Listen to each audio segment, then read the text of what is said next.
2%. 9:50 de la mañana, Isabel Sánchez Burgos, gestora de carteras de Arque Gestión. Bienvenida, buenos días. Muy buenos días. ¿Qué tal? ¿Cómo estamos? Parece que está superado, ¿no? Por lo menos los peores temores sobre el sector financiero. Pero es hora de volver a fijarse de nuevo en variables macroeconómicas que estábamos viendo sobre todo en 2022. ¿Cómo veis la fotografía? Sí, es verdad que todo lo sucedido, ¿no?, en las semanas atrás sobre el sector financiero pues había desviado momentáneamente la atención, ¿no?, sobre los datos o los temas macroeconómicos sobre los que estábamos pendientes en los últimos 2 años, 3 años, lo que básicamente pues era la inflación, las políticas restrictivas de los bancos centrales y más recientemente el riesgo de recesión, ¿no? Pues una vez disipados, por lo menos en gran parte, esos temores sobre el sector financiero, es hora de volver a centrarnos en esos datos macro, datos fundamentales, ¿no? ¿En qué nos debemos fijar durante estos próximos meses, en este próximo trimestre? Pues para empezar en el puro dato de la inflación, ¿no? Para ver si realmente estamos llegando a ese punto máximo de es decir, mañana para empezar. Mañana para empezar con Estados Unidos, ¿no? El último dato de febrero era el 6%, se espera que baje hasta el 5,2%. En Europa tendremos que esperar creo que hasta la semana siguiente, ¿no?, que tendremos el dato definitivo de marzo, que está el provisional está en el 6,9%. En todo caso, en lo que tenemos que fijarnos en estos meses es en cómo evoluciona la inflación subyacente, ¿no?, que al final es sobre la que basarán las decisiones de política monetaria los bancos centrales. Por otro lado, tenemos los datos de actividad económica. Hemos visto que los datos del sector manufacturero siguen en contracción. Tanto en Estados Unidos como en Europa, los datos del sector servicios sí que están por encima de ese nivel de 50, que es el que marca la diferencia entre contracción y expansión, pero también hemos visto un cierto debilitamiento en el último dato de Estados Unidos.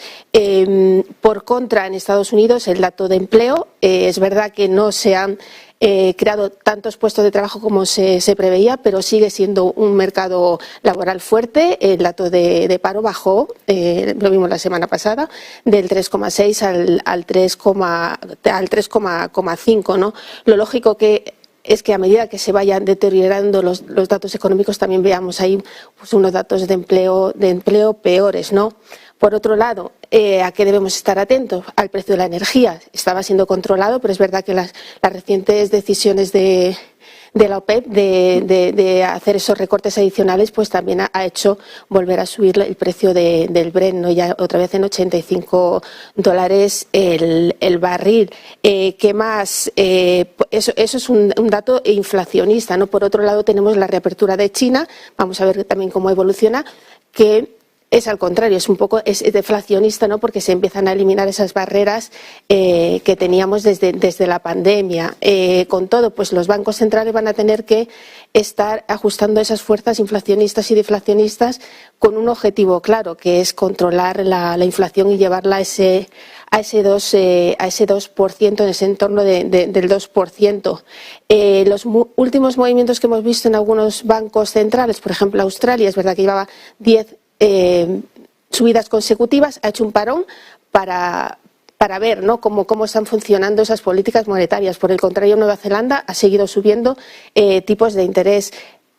En Europa y en Estados Unidos vamos a tener que esperar a la primera semana de mayo, que es cuando se toman las decisiones de política monetaria. El día 3 la Reserva Federal y el día 4 el Banco Central Europeo.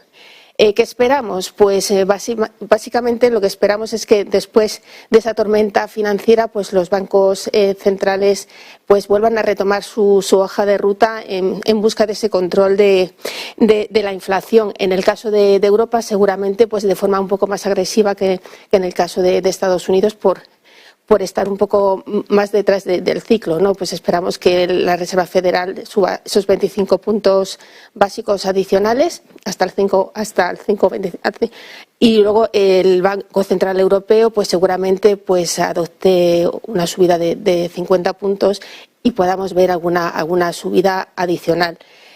Con todas estas subidas de tipos que llevamos, pues es difícil que eso no afecte al crecimiento económico, con lo cual debemos estar muy atentos también a los datos macroeconómicos que vayan saliendo sobre cómo evoluciona el crecimiento económico, también a los datos empresariales, que empiezan también los datos con el sector bancario. En el sector bancario americano pues ha habido muchas turbulencias en el sector, pues eso también es un factor a tener muy en cuenta en los próximos meses, sin olvidarnos pues de todos los temas geopolíticos que están ahí, pues China, Europa, Rusia, China, Taiwán y por supuesto las tensiones financieras que bueno están bastante controladas, pero bueno, ya el otro día ya el CEO de JP Morgan, ¿no?, también advirtió sobre la durabilidad, ¿no?, de los efectos de esas turbulencias que hemos visto en las últimas semanas. En este entorno de incertidumbre, sobre todo con esa inflación tan elevada, tipos de interés también muy elevados, muchos inversores continúan refugiándose en la renta fija. ¿Cuáles son las oportunidades que tienen? ¿Dónde pueden encontrar ahora mismo, en el entorno actual, previo a la pausa, las oportunidades de inversión en renta fija? Es inversor, además, más conservador. Es verdad que el año pasado pues fue un año bastante complicado para el inversor conservador, ya lo hemos dicho en bastantes ocasiones. Fue un año en el que no hubo refugio en aquello que se suponía que nos podía proteger mejor las carteras, que era la renta fija. Este año comenzó con mucha positividad con respecto a la renta fija, luego vino estas turbulencias financieras, pero creemos que bueno, que una vez ya las aguas más calmadas, pues la renta fija sigue siendo un activo muy interesante para tener en cuenta en las carteras de los inversores más conservadores, y también es una oportunidad para otros inversores que tienen un perfil de riesgo un poco más agresivo y quieren diversificar sus carteras, ¿no? Con algo de renta fija, pues hay oportunidades con distintas opciones en renta fija. Desde el punto de vista del inversor más conservador, nosotros creemos que para evitar riesgos innecesarios y estar un poco más alejados de la volatilidad del mercado, lo mejor es optar por opciones muy cautas, tanto de riesgo de crédito como de riesgo de duración. Es decir, pues básicamente que la parte más core esté pues en renta fija euro a más corto plazo, ¿no? En ese sentido, pues sí que quería aprovechar para decir, bueno, pues que uno de nuestros productos en Arkia Renta Fija Euro, que se sitúa pues en esa zona con bajo riesgo de duración, bajo riesgo de crédito, pues bueno, pues es una acción que puede ser muy interesante para los inversores más conservadores, que además está obteniendo unos resultados este año bastante interesantes, pues alrededor del 1,6% lleva ya en el año.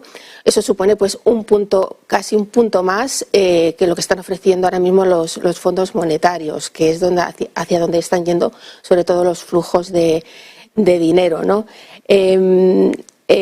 Eso es una opción para el inversor más conservador. Para el inversor un poquito más arriesgado, pues se pueden elegir otros fondos de renta fija con un poquito más de duración, pero sin arriesgar mucho en crédito. Y por el lado del inversor más conservador, para el que quiera tener su inversión totalmente protegida, ¿no? Pues bueno, pues otras opciones, pues por ejemplo, pasan por algunos fondos garantizados de renta fija, donde ahí también estamos siendo activos en este mercado. Y en renta variable, que sobre todo con el subidón que hemos tenido desde inicio de año, ¿cuáles son las opciones que estáis manejando en Arkia? Pues como siempre decimos que las carteras en estos tiempos bastante volátiles y complicados y llenos de incertidumbres, lo mejor es tener carteras diversificadas y no tener una sobreexposición por estilos, por sectores o por zonas geográficas. Geográficamente es verdad que hemos incrementado algo la inversión en la exposición a Europa, donde teníamos una exposición menor, y la hemos equilibrado más con respecto a Estados Unidos. Es verdad que en un escenario que tiende hacia la recesión, quizá los valores que más han subido, valores más cíclicos, quizá lo puedan hacer a medio plazo un poco peor, ¿no? Y es hora pues de empezar a pensar en otro tipo de valores, por ejemplo, dentro de la tecnología, ¿no? Una de nuestras apuestas, por ejemplo, es el negocio de los semiconductores, que dentro de la tecnología podemos considerarla la tecnología más defensiva, porque son contratos a más largo plazo, donde las empresas tienen más visibilidad, donde la demanda todavía supera a la oferta, y eso, bueno, pues puede ser positivo desde el punto de vista del poder de precios de las compañías y a la hora de seguir manteniendo sus márgenes y sus beneficios. Bueno, pues eso podría ser una opción a mirar, ¿no? De cara a los próximos meses. Pues muchísimas gracias, Isabel Sánchez Burgos, gestora de carteras de Arquia Gestión. Buen día y buen negocio. Buen día, buen negocio. Eva Villanueva.